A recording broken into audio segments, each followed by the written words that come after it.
Frères et sœurs, ce soir, je vous propose d'étudier Genèse 3, verset 15.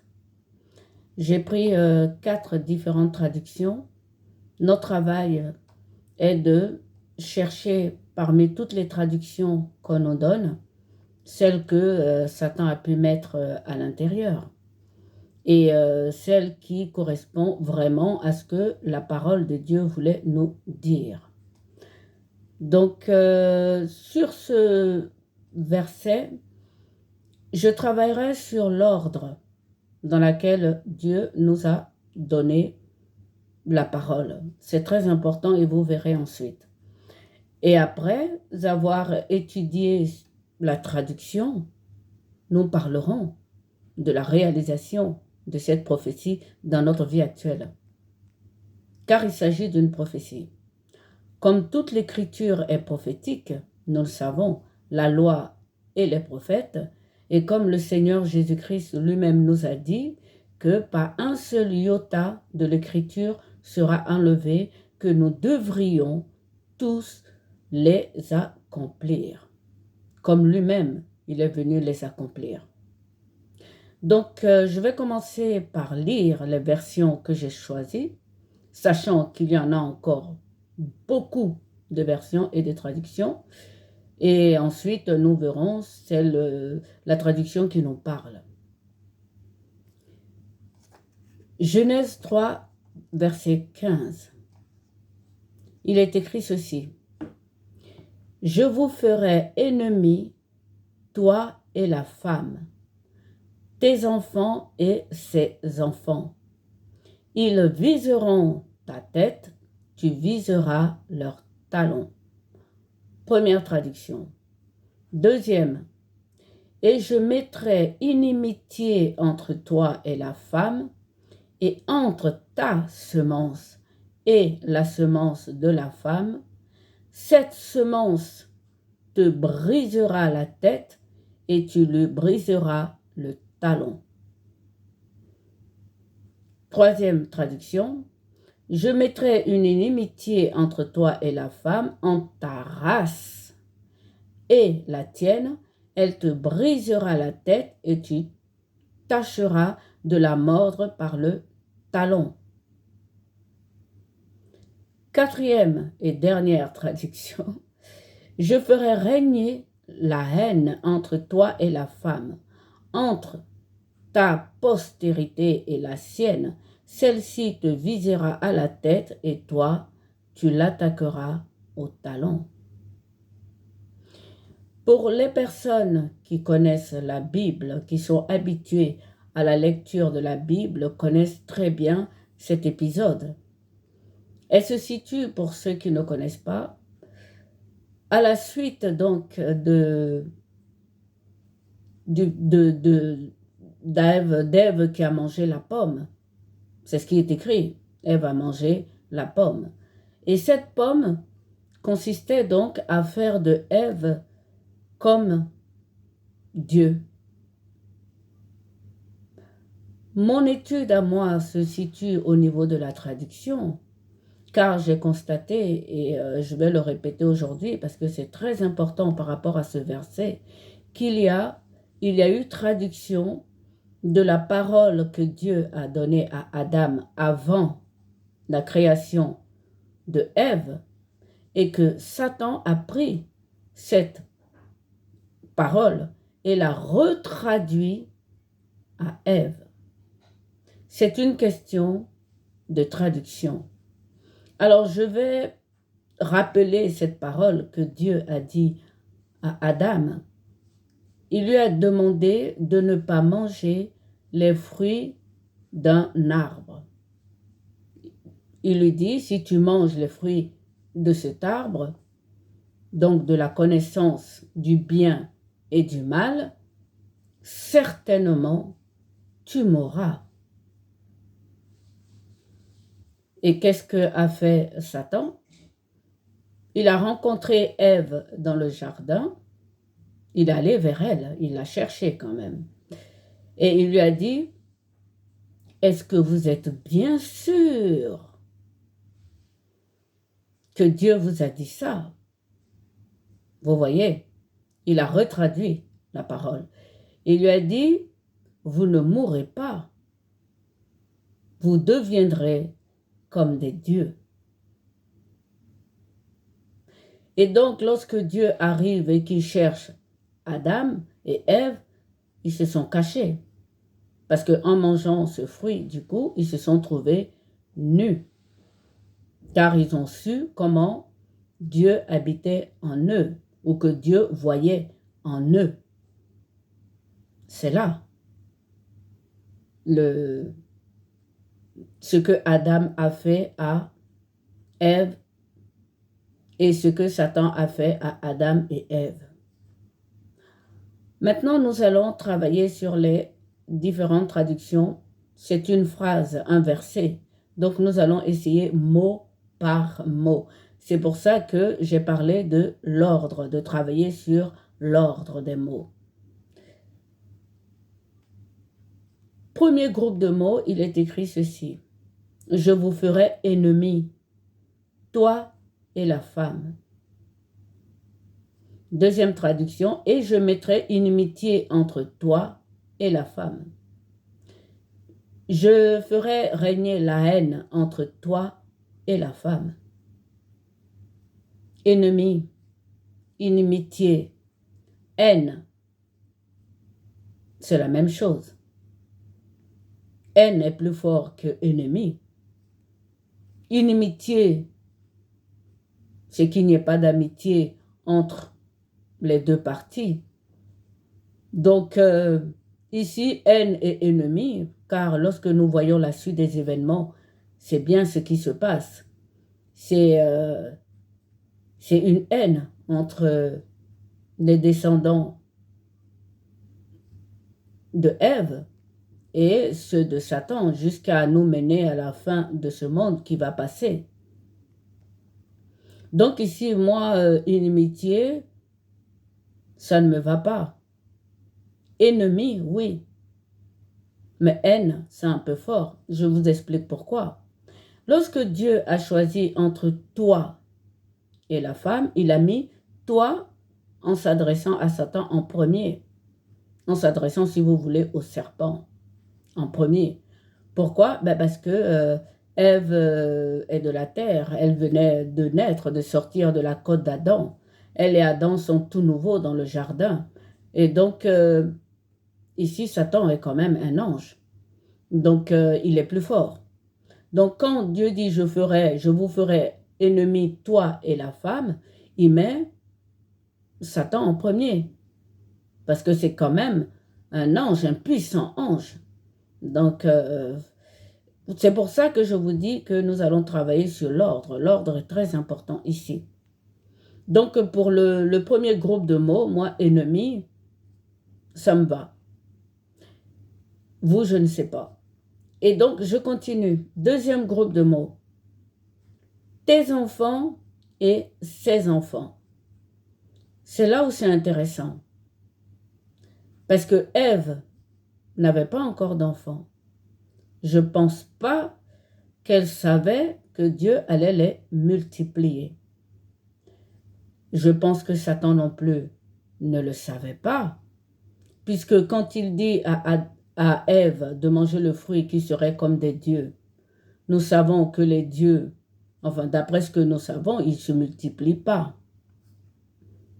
Le Seigneur nous dit que après la résurrection, on vivra comme les fils de Dieu, comme les anges. On ne prendra ni mari, ni femme. Donc Satan, en disant à Ève de manger le fruit, il voulait dire que ils vont pas se multiplier, ils vont être comme des dieux. C'est exactement ce qu'il a dit à Ève. Donc ici, quand on entend dans cette traduction, tes enfants et ses enfants, on se demande à ce niveau, qui sont les enfants de Satan et qui sont les enfants de Ève. Maintenant, on peut se dire, puisque c'est une parole prophétique et que nous sommes quelque temps après, aujourd'hui, nous voyons les enfants de Ève. Ça part de Caïn et Abel. en passant par Noé, Abraham, jusqu'à nous. Et même Jésus-Christ en fait partie. Ça, ce sont les enfants de Ève. Les enfants de Satan, qui sont-ils? Les anges déchus qui sont venus avec les filles de Ève. Donc, c'est Néphilim, et oui, Goliath. Cette espèce que Dieu a effacée de la terre avec le déluge.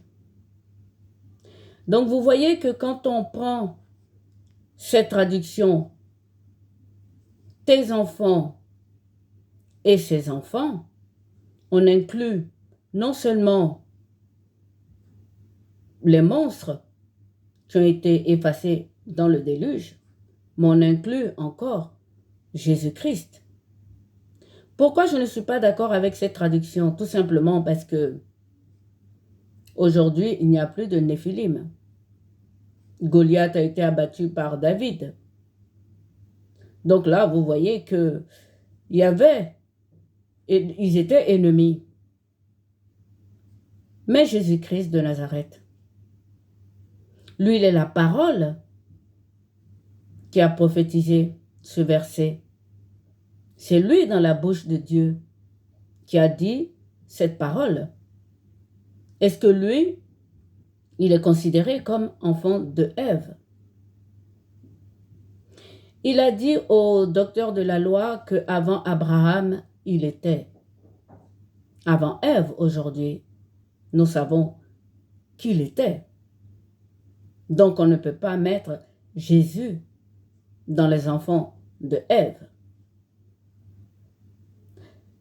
Non seulement ça, lorsque Jésus a écrasé la tête de serpent, car c'est lui qui le fera, nous les humains, nous ne pouvons pas. Dieu nous vient en aide. Il a dit qu'il n'avait rien à voir avec Satan.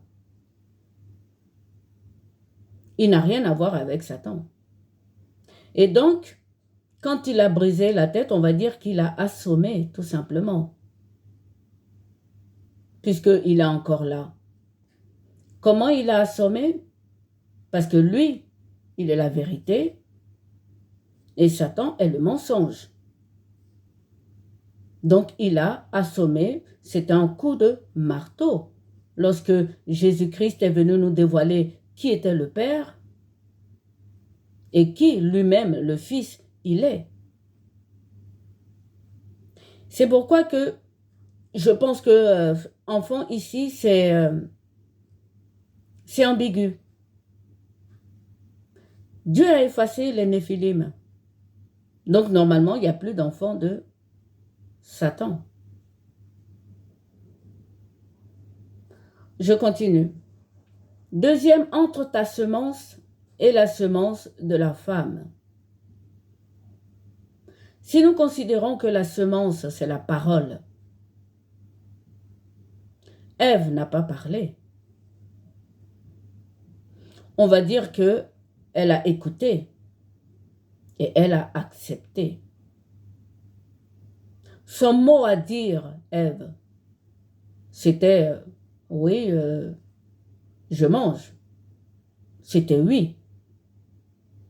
Il ne faut pas oublier ça. Parce que nous allons travailler après sur la réalisation de cette prophétie. Mais la parole de Satan, la semence de Satan, c'est vous serez comme des dieux. Vous ferez l'expérience du bien et du mal et vous ne mourrez pas. Pourquoi je dis que c'est un mensonge? C'est Dieu qui avait raison. On meurt. Tout simplement. Donc pour moi ici, la semence, c'est ambigu. Ça ne va pas du tout. Ève n'a pas parlé. Si on prend la semence dans le sens de la descendance, ben oui, parce que là, on parle, cette traduction veut parler forcément de la descendance. Nous savons que ce sont les hommes qui ont la semence et les femmes font des enfants. Donc là, forcément, on parle de la parole que Satan a dit à Ève et que Ève a accepté. Là, ici, il y a vraiment une humiliation de Ève. Elle a été humiliée. Mais nous allons continuer. Mais par rapport à l'ordre, il y avait toujours tes enfants à toi de Satan, vous allez écraser, vous allez, entre tes enfants et les enfants de Ève, je mettrai inimitié. Et c'est ce qui s'est passé, ça n'a pas marché. Quand les enfants de Satan sont venus avec les filles de Ève, ça a donné des monstres. C'est pour ça que moi, inimitié, ça ne me va pas. Ennemi, clairement. On continue. Je mettrai une inimitié entre toi et la femme, ça on l'a vu, entre ta race et la sienne. Ça me parle, moi. Pourquoi? Parce que après avoir parlé à Ève, Dieu s'est tourné vers Adam pour le parler. Donc la race ici, en ce qui concerne Ève, il parlait de la race des femmes. La race de Satan, c'est le serpent, c'est les anges déchus. Pourquoi je dis que race, moi, ça me va? D'abord, tout simplement parce que les fils de Satan, si vous voulez, ceux qu'il a fait tomber avec lui, sont venus avec les filles de Ève. Donc, cette prophétie parle, mais vraiment de la race de Ève, donc la race des femmes. Pour Dieu, on peut le comprendre, parce que Dieu a des fils, les anges. Ils sont appelés les fils de Dieu. Il a fait de sa parole son fils. Donc, c'est un langage que peut comprendre les anges. Mais lorsque Ève est apparue, elle est différente des fils. Adam est un fils parce qu'il ressemble à Jésus. Mais Ève ne ressemble guère à Adam de par sa constitution. Bien qu'elle ait été prise de la côte d'Adam, elle est appelée fille. Et ça n'a rien à voir avec fils. Donc vous voyez pourquoi la race ici est importante. Et je pense que la meilleure traduction ici, moi ce que je pense, c'est « je vous ferai ennemi, toi et la femme, ta race et sa race ». Et oui, parce que le combat va continuer jusqu'à aujourd'hui et c'est ce que nous verrons après avec la réalisation de cette prophétie. Je continue. La 4e traduction dit « ta postérité est la sienne ». Pour moi, la postérité, c'est après Ève. Donc, du coup, Caïn, Abel, les Néphilim, Noé, Jésus, oui, tout ce qui vient après Ève est dans cette postérité. C'est pour ça que moi, je pense que la meilleure traduction, c'est ta race. Parce que je pense qu'il y a une véritable haine entre la femme et Satan. Et nous l'avons vu avec les Néphilim. Car ils sont venus avec les filles de Ève. Nous continuons. Là, on arrive à un moment où Dieu change l'ordre. C'est intéressant. Il disait toujours entre toi et la femme, ta race Et la race de la femme venait toujours en dernier. Pourquoi? Ben parce qu'elle est plus faible. Mais là, la dernière phrase, dernier groupe de mots, il y a eu inversion. Il a dit, ils viseront ta tête, tu viseras leurs talons. Pour écraser la tête de Satan, la race de Ève passe en premier. Ben oui. Alors vous allez me dire, c'est parce que c'est la tête. Ben, on aurait pu écraser la queue. Il n'y a pas de raison. Non seulement on aurait pu écraser la queue, Dieu aurait pu dire, tu les mordras au talon et il te écrasera la tête. Non. C'est pour ça que c'est important la traduction de la parole de Dieu. L'ordre est important. Et nous savons aujourd'hui avec les Juifs que chaque mot veut dire plusieurs autres choses, d'où les kabbalistiques. Et toutes ces traductions de la Bible. Donc l'ordre est important. Donc si Dieu dit, ils viseront ta tête et tu viseras leurs talons, c'est bien que la tête, les enfants de Ève, la race de Ève passe devant. Maintenant, voyons voir pourquoi la tête de Satan. Ce n'est pas parce qu'il traîne par terre. C'est sa tête de mensonge. Et oui, c'est la traduction du mensonge. C'est sa traduction mensongère, si vous voulez, de la parole de Dieu. Voilà pourquoi la postérité, la race de Ève écrase sa tête. Et là, nous avons l'aide de Dieu parce que nous ne pouvons pas nous-mêmes. Avant de parler de Jésus, je vais parler de Goliath, que David a abattu avec l'aide de Dieu.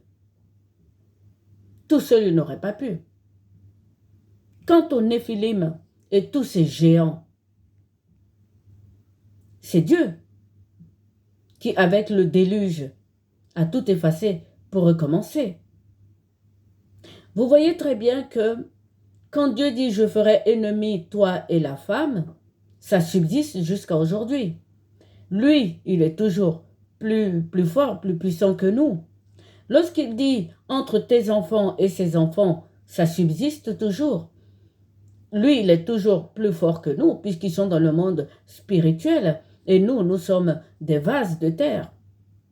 Mais lorsque Dieu dit « ils viseront ta tête, et tu viseras leurs talons », il nous aide, Dieu. Et il nous a aidés par Jésus.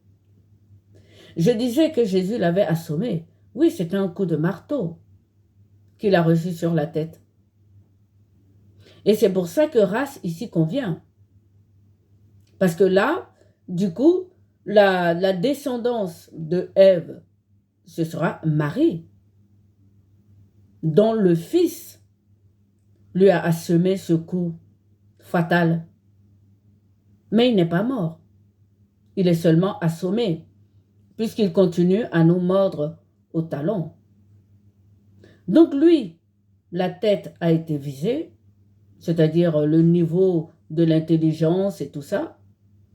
Et nous, c'est notre talon, la race de Ève, c'est-à-dire les femmes.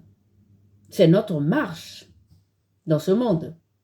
Il va nous couvrir d'opprobre, de tout ce que vous voulez. Et là, je ne parle pas du féminisme. Maintenant, je voudrais qu'on continue. Il est dit ailleurs, selon les Écritures, que Ève, qui a été humiliée, comme nous le voyons, va se relever. Et comment est-ce qu'elle se relève? Elle se relève avec Marie. C'est très important, frères et sœurs. Si l'on dit que Adam, Jésus-Christ est venu comme deuxième Adam, Ève, c'est la Vierge Marie qui est venue comme deuxième Ève. Je vous disais à mon introduction qu'aujourd'hui, nous n'allons pas seulement travailler sur la traduction, mais nous allons également travailler sur la réalisation de cette prophétie. Car elle se réalise sous nos yeux. La présence de Ève a divisé les fils de Dieu. 2/3 sont restés fidèles à Dieu, mais 1/3 a suivi Satan. Que se passe-t-il pour Marie?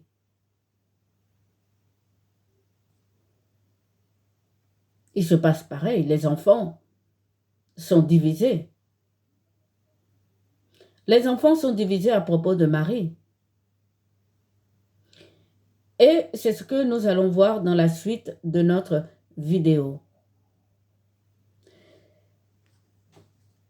Je vais parler de ce qui se passe aujourd'hui dans le monde évangélique. Il y a une vraie division que cette prophétie a réalisée dans les enfants, dans les croyants. Satan a fait de Marie, la nouvelle Ève, comme la seule propriété d'une communauté. C'est très grave, frères et sœurs. Je m'explique. Moi, je suis ouverte à toutes les communautés. Pour moi, l'Église triomphante,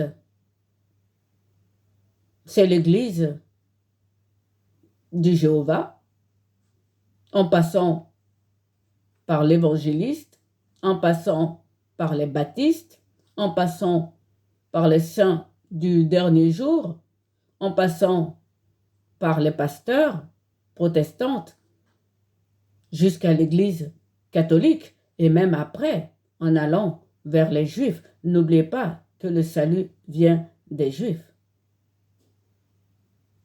Pour moi, c'est cela l'Église triomphante. Je vais peut-être en parler dans une autre vidéo.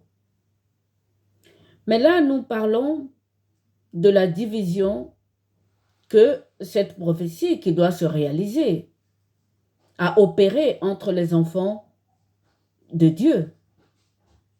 Parce qu'une fois que les Néphilim, les Goliaths ont été noyés dans le déluge, maintenant apparaissent les enfants d'Abraham, c'est-à-dire les millions d'étoiles dans le ciel que Dieu a promis à Abraham étant le père de la foi. Donc cette prophétie se réalise maintenant sur terre. Et nous comprendrons pourquoi. Parce que Satan a été jeté sur terre. Et nous le verrons aussi dans une autre vidéo. Pour continuer celle-là, je les mettrai à la suite pour qu'on puisse bien comprendre où je veux en venir par rapport à la réalisation de cette prophétie. La Vierge Marie, Satan est en haine envers elle. C'est normal. Elle et Satan sont ennemis par rapport à cette prophétie. Et donc c'est elle la race, puisque c'est elle la nouvelle Ève. Pourquoi je dis ça? Prenons aujourd'hui ce qui se passe, comme je le disais, dans le monde évangéliste. Il y a des femmes pasteurs. Il y a des femmes bergers. Dans le monde évangéliste, protestante, adventistes, pentecôtistes. Les femmes aujourd'hui se lèvent pour s'exprimer. Nous arrivons vers la fin des temps. La détresse va en grandissant. Et donc les mères, pour toujours protéger leur famille, se lèvent en parole. Mais que disent les femmes qui s'expriment dans le monde de la foi? Elles disent qu'elles sont les semences de Ève. Donc voyez-vous que moi je parle de race. Et donc c'est bien cette traduction qui nous parle ici. Mais cette semence ignore la Vierge Marie. Elle n'en parle pas, presque pas, ou jamais, comme si elles étaient effrayées. Elles considèrent que, elles ne le diront pas, la Vierge Marie est la propriété des catholiques, à cause d'une sorte de vénération ou d'adoration. Elles pensent que la communauté catholique qui vénère Marie fait de l'ombre à Jésus. Et pourtant elle-même, je vous dis, elle parle de Ruth. Elle parle de Rahab. Elle parle de Déborah. Elle parle de Judith. Elle parle des 4 filles de Célocéphane. Elle parle d'Esther. Il n'y a aucun problème. Mais Esther, Ruth, Rahab, Déborah, Judith, les filles de Célocéphane, elles sont dans la Bible, tout comme Marie. Et oui, elles sont dans la Bible, tout comme Marie est présente.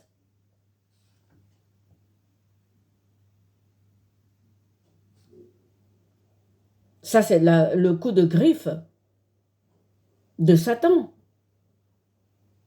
Mais je vais continuer, je ne vais pas m'arrêter là. Satan a mis à jeter l'opprobre sur la Vierge Marie. Il a parlé de sa chasteté. Il a parlé de sa pureté, de sa virginité. En ce sens qu'il a mis une confusion dans la Bible. On ne sait pas si les frères de Jacques sont les frères de Jésus. De quelle fraternité parle-t-on? Est-ce qu'il s'agit des 12 tribus d'Israël? Ils sont tous frères. Ou est-ce que Marie s'est mariée après? Oui, je dis après, parce que nous savons que son époux, le père adoptif de Jésus, n'a pas vécu longtemps. Il n'a pas vécu longtemps.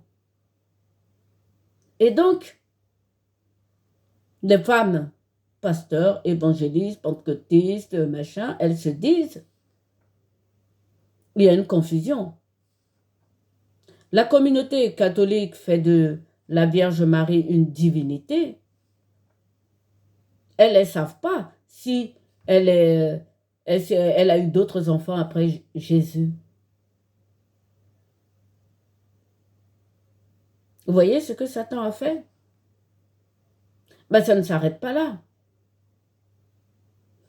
Les statuts de la communauté catholique, il faut en parler. Satan ne peut pas se cacher derrière une statue. Parce que Dieu lui a donné la parole. Hein. Je l'ai dit dans une précédente vidéo. Vous n'avez qu'à lire Apocalypse, vous verrez, les bêtes, Dieu leur a donné une bouche, il leur a prêté même le souffle. Donc, ils ne peuvent pas se cacher derrière une statuette.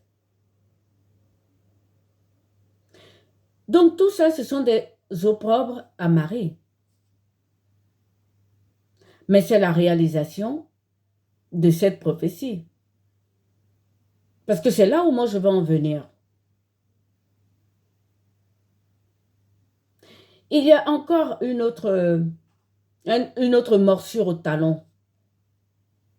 Celle-là, elle est presque rentrée dans les habitudes. Mais moi, ça me donne du frisson quand je lis la Bible. Frères et sœurs, toutes les femmes à l'époque de la Vierge Marie s'appelaient Marie. Vous pouvez lire la Bible. Elles s'appelaient toutes Marie.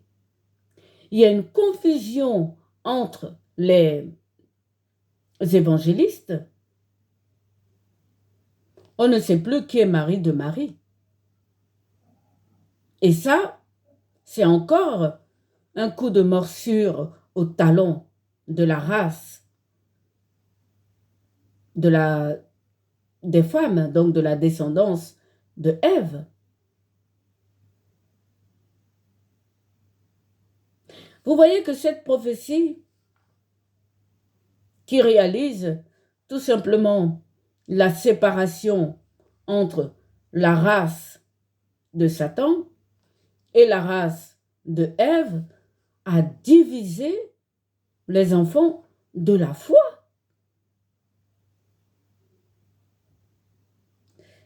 Revenons un peu en arrière, parce que la communauté catholique, quel que soit tout ce qu'on peut lui reprocher, elle est quand même la fille aînée de l'Église, qui est l'épouse du Christ.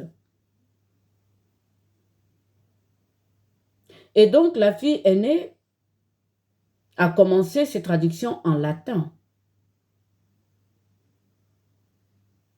avant de les traduire en français et avant l'imprimerie. D'où les images et les statues. Mais ce n'est pas ça qui divise. Il y a ça aussi, mais il n'y a pas que ça. Je veux dire, c'est parce que il a fait de la virginité de la Vierge Marie un problème.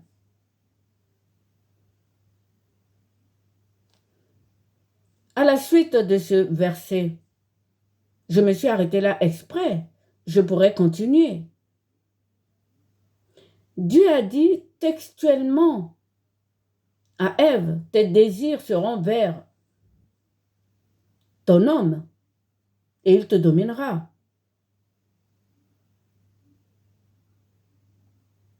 Et donc, il n'y a pas de problème. Les femmes, elles peuvent se marier. Donc, les femmes protestantes, évangéliques, elles sont toutes mariées et montrent leur couple. Mais alors, c'est très bien. Mais pourquoi elles ne parlent pas de Marie? Moi, mon étude est là. Hein. Pourquoi elles ne parlent pas de Marie? Qui est quand même la mère de Dieu.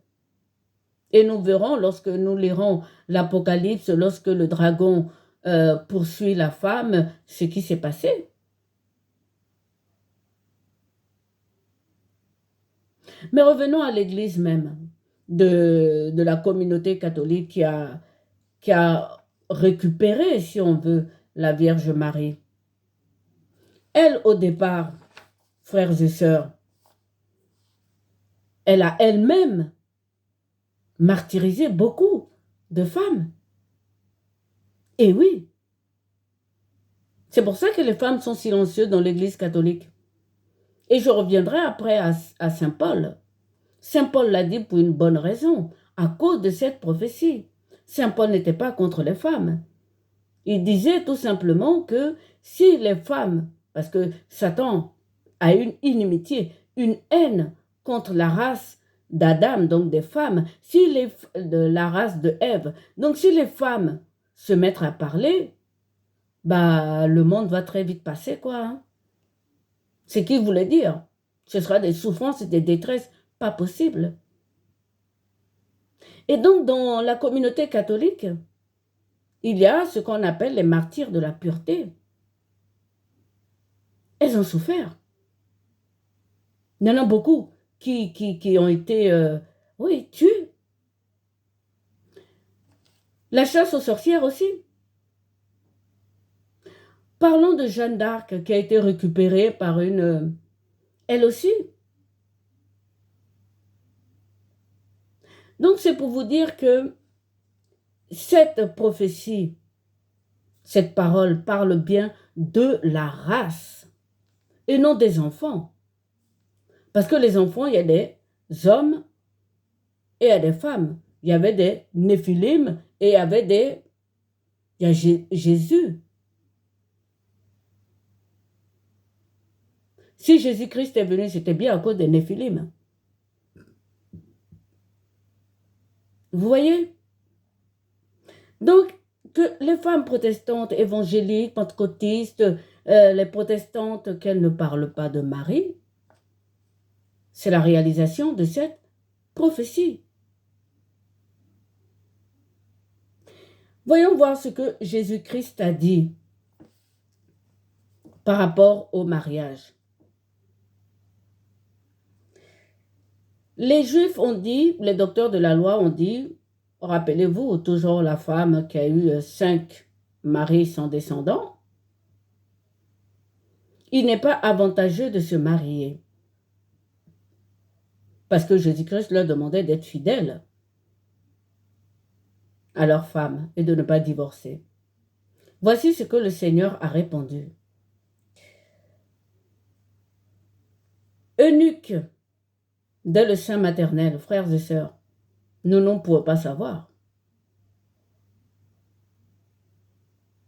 On ne peut pas savoir en se regardant, frères et sœurs, qui est eunuque dans le sein maternel. Et pourtant, ça existe. Je continue. Ceux qui le sont devenus par les hommes. Et oui. À l'époque, ça se faisait pour servir les épouses de rois. Et en dernier, il y en a qui le sont devenus à cause du royaume des cieux. C'est sorti de la bouche du Christ. Donc les moines, les moniales, c'est leur choix. Le choix de chasteté, c'est pour le royaume des cieux. C'est pour Jésus. Et est-ce que ça divise les enfants d'Abraham? Oui. Parce que quand les prêtres sont tombés dans l'épreuve, qui est très difficile, tous ces scandales, qu'est-ce que Jésus-Christ a dit par rapport au scandale? Il ne faut pas tomber. Quand ces scandales sont arrivés, alors qu'est-ce qui s'est passé dans la moitié des enfants d'Abraham, donc de la foi? Je veux parler des protestants, évangélistes et tout ça. C'est devenu comme un zéro, comme si c'est eux qui avaient raison et que les autres ont tort d'avoir choisi le célibat, d'avoir choisi la chasteté. C'est écrit. Matthieu 19, verset 10, tous les évangélistes le disent. Vous voyez, lorsque une prophétie, frères et sœurs, se réalise de la parole de Dieu, il faut que nous fassions très attention à nos réactions. Je sais de quoi je parle. La Vierge Marie est la nouvelle Ève. Et il y a les choses à dire. Il y a beaucoup de choses à dire sur Marie. Ce qu'il trouve à dire sur Esther. Esther avait un ennemi farouche. C'était Aman. Ce qu'il trouve à dire sur Déborah. Elle avait un ennemi farouche. C'était Sisera. Ce qu'elle trouve à dire sur Judith. Elle avait un ennemi farouche. C'était Holoferme. Ce qu'elle trouve à dire sur les filles de Sélosophane. Leur ennemi, c'était la loi de distribution de la terre. Ce qu'elle trouve à dire sur Ruth. Son ennemi, c'était la malédiction de Moab. Ce qu'elle trouve à dire sur Rahab. Sa malédiction, c'était la prostitution.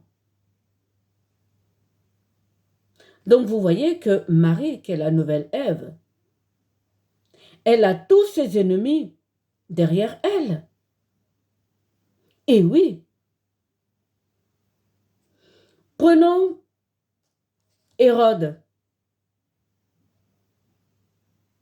Il a fait tuer tous les enfants de Rachel, tous les enfants de cette région.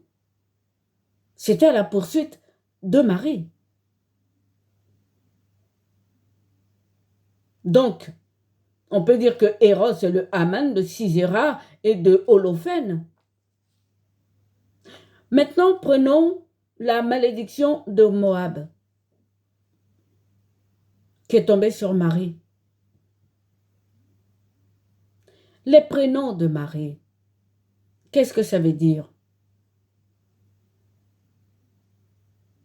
Marie, Myriam, Myriam, dans toutes les langues comme vous le voulez, ça veut dire deux choses. Première, goutte d'eau. Deuxième, fille chérie de Dieu. La malédiction de Moab ici, c'est parce que Marie, elle est pure, elle est chaste. C'est très grave ce que les gens disent, ils ne s'en rendent pas compte. Marie était couverte par le Saint-Esprit. J'ai vu dans une précédente étude comment David était tombé, comment Samson, Saül, tous ceux que Dieu avait oint du Saint-Esprit sont tombés. Et donc pour l'évangile, il a mis Saint Jean le Baptiste dans le désert. Et lorsque nous lirons cette prophétie du dragon qui suivait la femme, elle a été enlevée elle aussi dans le désert. Nous lirons.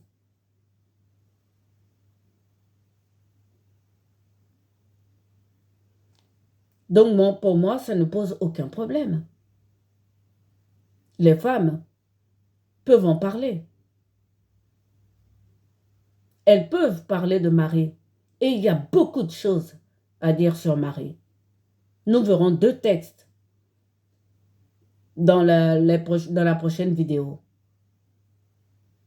Marie est la mère de Jésus. Quand on les entend, ces femmes-là, parler de Judith, Esther, Rahab, et même pas seulement les femmes, toute la communauté évangéliste, on peut leur dire que c'est une vénération de ces femmes-là. Et oui, quant à la communauté catholique, il y a beaucoup de femmes qui ont parlé. Beaucoup de saintes qui ont écrit des choses incroyables. Mais par rapport à ce que a dit Saint Paul, que les femmes doivent se taire dans la communauté, leurs écrits sont restés dans le milieu, on va dire, secret ou intimiste. N'importe qui, je suis sûre que eux-mêmes, les protestants, les ont lus. Tout le monde a lu Sainte Catherine de Sienne, j'espère. La vénérable Marie d'Agreda, tout le monde l'a lu. Ou la petite Thérèse de Lisieux qui parle de l'ascenseur spirituel, tout le monde l'a lu.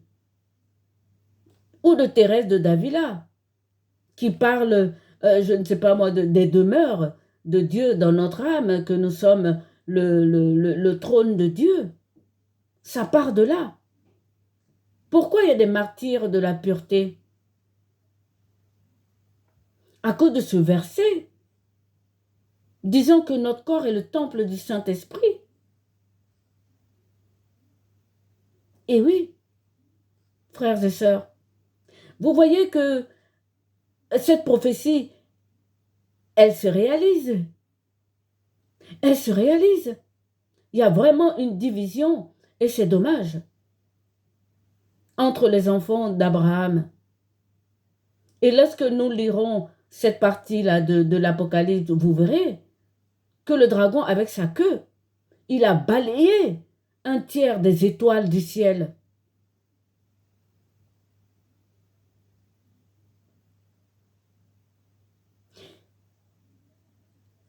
Pour moi, cette prophétie est en cours et elle va aller très très loin. Elle va aller jusqu'à la consommation. Lorsque Jésus-Christ dit « une virgule ne sera pas enlevée de l'écriture tant que tout soit accompli », nous y sommes.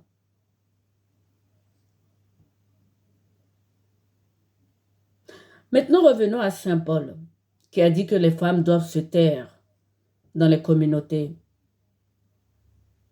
Je vais surprendre beaucoup de personnes. Mais moi, ça ne me surprend pas. C'est pour nous protéger. C'est pour nous protéger. C'est pour protéger la femme. Moi, je fais cette vidéo. Je suis partie de deux faits. La traduction qui enlève le sang de Jésus. Mais j'ai beaucoup hésité avant de le faire. J'ai réfléchi pendant longtemps. J'ai entendu mon appel. Et j'en ai parlé à un prêtre, mais il ne m'a pas cru. À cause de cette prophétie.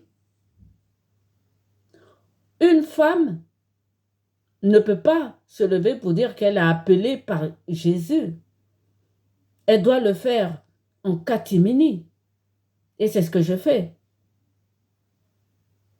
J'ai tellement de choses à dire que je n'ai pas le temps.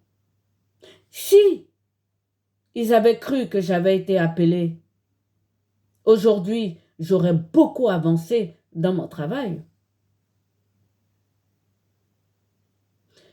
Ce travail d'étude entre les différentes traductions pour extirper le mensonge du diable, ça doit être fait parce que ça permet de comprendre exactement la parole que Dieu dit. Et ici, Dieu nous dit, c'est une prophétie qui s'est réalisée.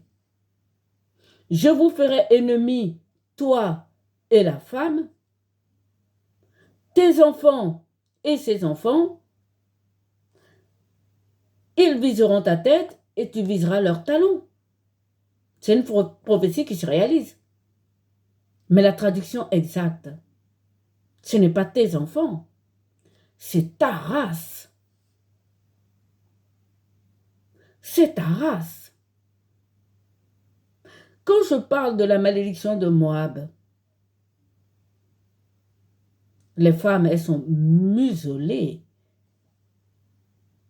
dans certaines religions. Muselées.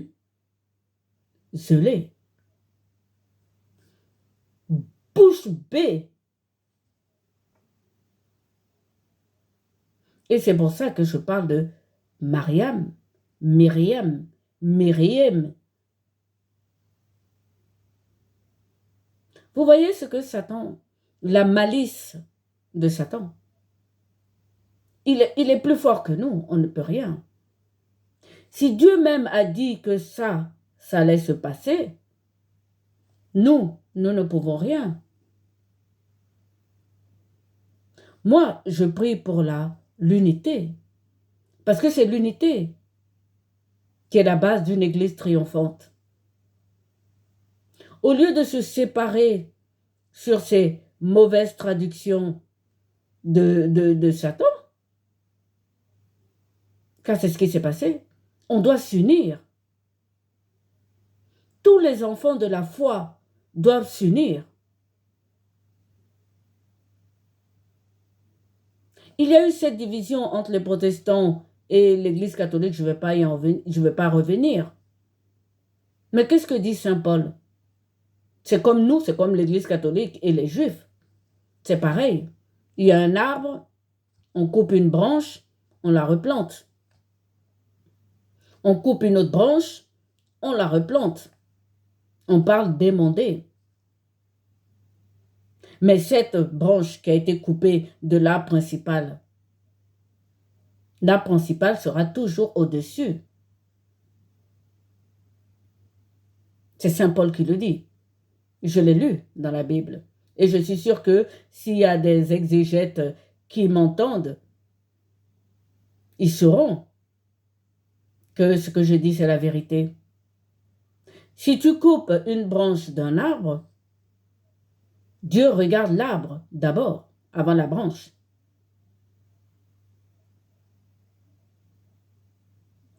Donc, vous voyez que l'unité est non seulement importante et que la traduction, comme je le disais dans mes premières vidéos, nous sépare.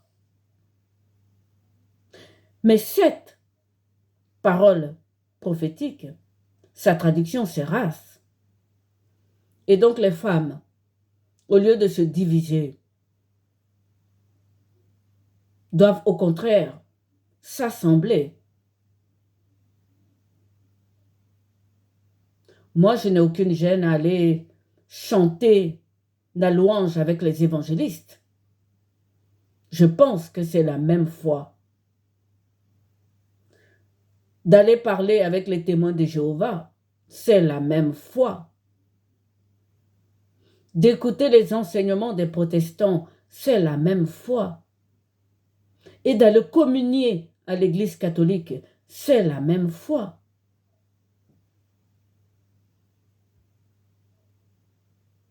Marie est la nouvelle Ève, frères et sœurs. Et Satan a jeté l'opprobre sur elle.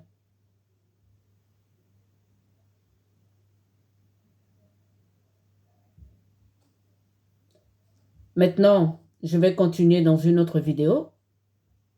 Nous allons prendre le Magnificat, puisque ce sont la communauté catholique qui l'a récupéré, puisque les autres l'ignorent, ce qui est dommage. Nous allons prendre le Magnificat, qui est un cantique magnifique, puisque les autres n'en parlent pas. Nous allons l'étudier et nous allons voir pourquoi la Vierge Marie est la nouvelle Ève. Pour la deuxième partie. Merci de m'avoir écouté.